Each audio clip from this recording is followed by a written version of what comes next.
De assunto. A gente muda de assunto agora para falar sobre eleições.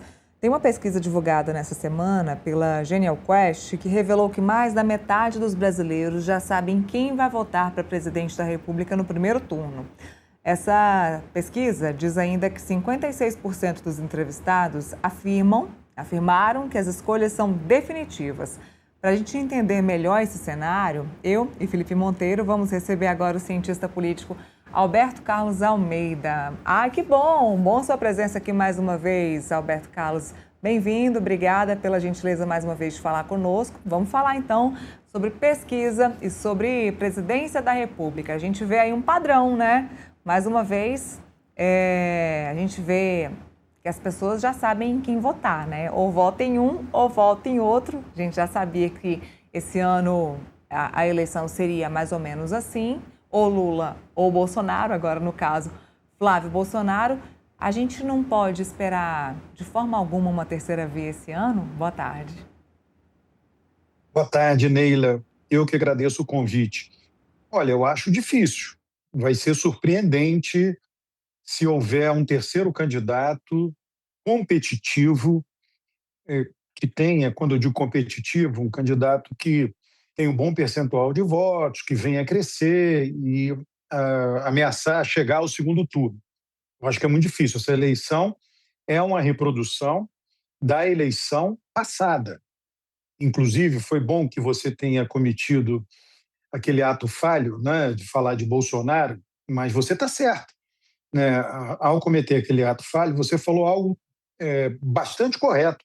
Essa eleição é a repetição de 2022, inclusive nos nomes, Bolsonaro versus Lula, sendo que o primeiro nome, né, o nome próprio, não é o de Jair Bolsonaro, mas sim o de Flávio Bolsonaro, mas o sobrenome é o mesmo. Para o eleitor, Flávio Bolsonaro é a mesma coisa que Jair Bolsonaro. Então, o que nós estamos vendo agora é uma reprodução da eleição de 2022. Roberto, a gente a gente pode esperar nessa eleição que essa votação, essa polarização, ela é baseada em voto nesse para não ter que votar naquele, ou eu voto no Lula porque eu gosto das propostas do presidente Lula, eu gostei dos últimos 3 mandatos do presidente Lula, ou eu gostei das propostas de Jair Bolsonaro, da extrema-direita, eu acho que o Brasil precisa retomar a extrema-direita ou não. Eu voto em Flávio Bolsonaro porque eu não quero Lula no poder. É nisso que está se baseando as eleições de 2026? O voto tem vários motivos, mas existe um principal, particularmente quando aquele que está no cargo disputa a reeleição. O principal motivo do voto é a avaliação do governo, achar que o governo está fazendo diferença na vida, na sua vida, na sua vida pessoal, na vida de sua família. Então, aqueles que acham que melhoraram de vida em função do atual governo, não tem nada a ver com os governos anteriores, aqueles que melhoraram de vida no atual governo Lula, eles vão dizer, olha, eu quero manter o Lula como presidente, então eu vou votar no Lula. É muito mais uma avaliação de governo. E aqueles que acham que não estão sendo atendidos por Lula, que sua vida piorou, eles vão procurar um candidato de oposição. E vão procurar o candidato de oposição que tem mais chance. Daí a votação em Jair Bolsonaro. Se fosse um outro candidato de oposição, ele teria, em algum momento, o mesmo percentual de votos que Jair Bolsonaro tem agora. O facilitador do Flávio é, repito, o sobrenome. Mas o que orienta o voto, eu sei que isso pode parecer meio frustrante, mas é simples, né? O eleitor ele está tocando a vida dele, a vida particular dele, a vida privada dele. A política é só mais uma coisa na vida e não é aquela mais importante. O mais importante é cuidar da família, o emprego, são os filhos, né? Os parentes, enfim, a vida diária da pessoa. E aí ela sabe que vai ter que votar e ela diz, olha, quero manter, quero retirar o governo. Quero continuidade ou quero mudança? É isso que está em jogo. Entendi. Deixa eu colocar o Felipe na conversa. Felipe, participa com a gente então aí dessa conversa, falando sobre o que a gente já sabe, né? Que teremos uma eleição polarizada mais uma vez. Roberto, boa tarde. Prazer estar contigo aqui no Contexto Metrópolis. Essa pesquisa, para mim, ela foi um pouco diferente daquilo que imaginava, Alberto, naquilo que você colocou aqui na sua primeiro esclarecimento, né? 56% dos eleitores já tem voto definitivo para presidente, ou seja, 44% dos eleitores no Brasil, eles admitem, né, que não fecharam ainda o voto para a presidência da República. E quando você pega o estado da última eleição, né, um pouquinho mais de um terço votou no Lula, um pouquinho mais de um terço, um pouquinho menos de um terço votou no Bolsonaro, um terço votaram nulo, branco ou se abstiveram. Né? A minha pergunta é o seguinte, né? Essa polarização não seria muita fumaça e pouco consolidada, tendo em vista que nas eleições passadas 2 terços não queriam Lula e 2 terços não queriam Bolsonaro? O problema é a comunicação política de quem queira surgir, né, no meio dessa polarização, de dar o seu recado para o eleitor, mas o eleitor, pelo visto, né, como dizia o Brizola, né, está acostando o alambrado, procurando uma alternativa. Né? Então, eu queria saber a sua opinião sobre isso. Felipe, obrigado aí pela pergunta, né, é um prazer estar aqui contigo. O que acontece, né, é que em toda eleição você tem mais ou menos o mesmo percentual de brancos e nulos, a mesma proporção de abstenção, sei lá, a abstenção, né, fica em torno de 20%, né, isso não muda muito. Né, inclusive, a motivação da abstenção, a principal motivação da abstenção é mudança de domicílio eleitoral. Você pode ver nas nossas séries históricas de abstenção no Brasil, ela cai toda a eleição após o recadastramento eleitoral, uma campanha de recadastramento ou algo do gênero. Então, você tem várias motivações. O candidato que vota em branco e nulo quer se desvencilhar de uma obrigação, não quer votar em ninguém, é alguém que não quer saber de política. Então, essa proporção vai se manter esse ano. O que a gente tem que considerar, e quando a gente vê em qualquer pesquisa a proporção de votos nos candidatos, é o voto válido. É esse que define, né? O nome dele é válido por isso. É ele quem define quem vence e quem perde. E, para mim, a coisa está muito clara. Quer dizer, um é presidente, está sentado na cadeira de presidente. Ele, nesse sentido, em termos de comunicação, ele é imbatível. Ele é a figura que mais tem mídia no país. E outro tem o sobrenome Bolsonaro, que foi quem governou o país nos últimos 4 anos anteriores a Lula. Então, como é que você ultrapassa essas barreiras? Não existe qual. Bom, tá ali, 56% dos eleitores têm voto definitivo. E o que é que vai convencer esses outros eleitores que ainda não têm esse voto definitivo? Neila, eu desconfio que é mais do que 56, né? Em qualquer pesquisa, se você fizer uma pergunta, vai ter resposta. Então, você pode perguntar qualquer coisa, vai ter algum tipo de resposta. O eleitor não necessariamente, ao responder alguma coisa, ele tem uma autoconsciência daquilo. Então, tem aqueles que dizem, eu posso mudar. Ah, é? Pode mudar? Para quem? Quando? Né? Se você for desdobrar e fizer outras perguntas em cima disso, e aí você vai descobrir que ele não vai dizer para quem, não vai dizer quando. Então, assim, é um resultado que tem seu valor de divulgação midiático, tanto é que estamos aqui debatendo o resultado, mas, no meu entender, ele não expressa a realidade. Né?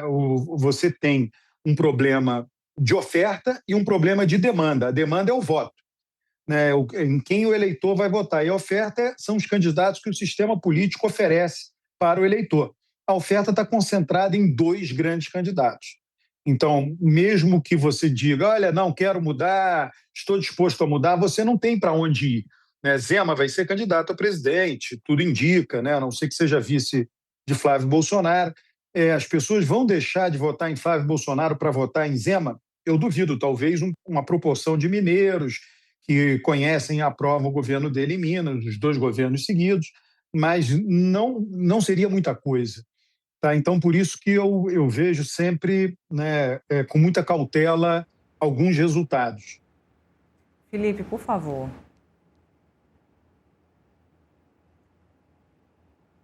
Você colocou um ponto que eu acho crucial, né? Que o que decide uma reeleição, né, é exatamente a aprovação do governo, né? E tem um estudo do Maurício Moura, que eu acho muito revelador, né? Que ele fez um estudo comparado com todas as eleições para governo do Estado e para presidente, que ele coloca no final, que uma pessoa que tem mais de 50% de aprovação, né, está disputando a reeleição, tem 87% de probabilidade de ser reeleito. Ao passo que tiver menos de 50%, a probabilidade cai para menos de 30%. Nesse contexto de desaprovação do governo Lula, você entende que ele vai participar de uma eleição muito difícil de ganhar até o momento, ou até outubro muita coisa pode acontecer de modo a mudar a aprovação do seu governo e ele vai ser competitivo, sim, nas eleições de outubro? Olha, eu utilizo a régua, né, tem essa aprova e desaprova, que é uma régua que passou a ser recentemente utilizada no Brasil. Eu utilizo uma régua, é um pouco mais antiga, eu utilizo isso para medir várias eleições desde os anos 90, que é a soma de ótimo e bom. Tá? No final, são réguas diferentes para medir a mesma coisa, a aprovação do governo. Então, nesse sentido, né, a ordem, né, o que você escolhe de régua não altera a avaliação final. O que nós vimos é que existe um limbo no Brasil quando você pega a eleição para os governadores. Tem uma faixa abaixo da qual nenhum governador venceu até hoje, que é em torno de 33% de ótimo e bom, e tem um nível a partir do qual nenhum governador perdeu até hoje, nem presidente, tá? Que é acima de 40, 45, por ali, 45% de ótimo e bom. E ali no meio, entre 33 e 45, é o que eu chamo de limbo. Né? Você está entre o céu, que é vencer, e o inferno, que é perder. Né? E aí você tem de tudo. Tem governadores que disputaram a reeleição que ganharam e que perderam. Tá? O Lula está no limbo, porém ele está num limbo mais próximo do inferno do que do céu. Tá? Então, se a eleição fosse hoje, a probabilidade maior seria de derrota de Lula. Mas ele tem bastante tempo, é um político experiente, ele tem bastante tempo até a eleição para recuperar essa soma de ótimo e bom. Ele não precisa crescer muito, ele pode crescer um pouco, está em torno de 30, 32, 33. Se ele crescer uns 5 pontos na avaliação dele de ótimo e bom, ele se torna o favorito. Tá? Ele tem tempo para isso. Bolsonaro, na eleição passada... Bom, Lula é um político experiente, mas mesmo que não fosse, bastava ver o que Bolsonaro fez na eleição passada. Ele entrou o ano eleitoral, nessa altura do ano eleitoral ele tinha uma avaliação ótimo e bom muito baixa, e ele melhorou o ótimo e bom dele no decorrer do ano graças aos gastos que ele fez. Então eu vejo, né, eu imagino que o governo Lula hoje tem um estímulo muito grande para gastar. Né? O estímulo é vencer a eleição. Quanto mais o governo gastar, maiores as chances de que a sua avaliação ótimo e bom melhore. Né? Ou, enfim, gastar no sentido amplo. Tem que melhorar o bem-estar da população. Pode ser que o Banco Central baixe juros. Se o Banco Central tem que baixar logo, porque o efeito demora a acontecer na economia.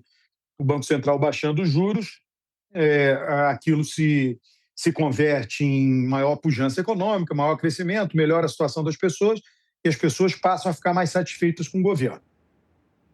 Teve ameaça, inclusive, de ministro aí, Guilherme Boulos, já deu uma ameaçada aí no Congresso Nacional, porque precisa aprovar correndo a questão do 6x1, da escala 6x1, e isso a gente sabe que é o presidente Lula e o Palácio do Planalto precisando de uma pauta eleitoreira, mais uma, para poder se eleger. Para finalizar, Alberto, você que analisa eleições há tanto tempo, quando foi que a gente chegou nesse ponto de ter eleições com apenas 2 candidatos e quando é que a gente pode esperar que isso vá mudar de novo, de não ter só um Bolsonaro e só um Lula para a gente escolher? A gente já teve Ciro, a gente teve Simone Tebet, Ciro por muito tempo, né? Ciro por muito tempo foi a escolha de muitos brasileiros, muita gente deixou a esperança, a expectativa aí nas mãos do Ciro Gomes, que agora não é mais candidato, inclusive foi por um tempo, a gente falou por um tempo nele aqui no Contexto no ano passado, mas quando foi que deixamos de ter mais de 2 candidatos? Quando é que a gente vai parar com isso, passar dessa fase de ter eleições polarizadas? Ô Neila, assim, do ponto de vista nominal, a gente sempre vai ter mais, né? Eu entendi a sua pergunta muito a concentração de votos. Os votos passaram a ficar muito concentrados em 2 candidatos. Como eu disse, pode ser que Zema venha a ser candidato a presidente, se não for o vice de Flávio, pode ser Ratinho andou anunciando, o PSD anunciando que Ratinho será o candidato a presidente. Então, nominalmente, a gente vai ter candidatos. A polarização, de fato, é muito difícil, tá, Neila, dizer assim, há uma concentração muito grande, porque quando você olha, sempre houve uma disputa esquerda e direita. E a esquerda sempre foi Lula, com Dilma e Haddad, sempre foi o PT. A direita, até um determinado momento, foi o PSDB. Os votos do PSDB, em 2018, foram transplantados para Bolsonaro. E, a partir dali, nós já vamos ter agora a terceira eleição, que não é mais um partido, que não é mais o PSDB, mas que é o nome Bolsonaro, a figura de Bolsonaro.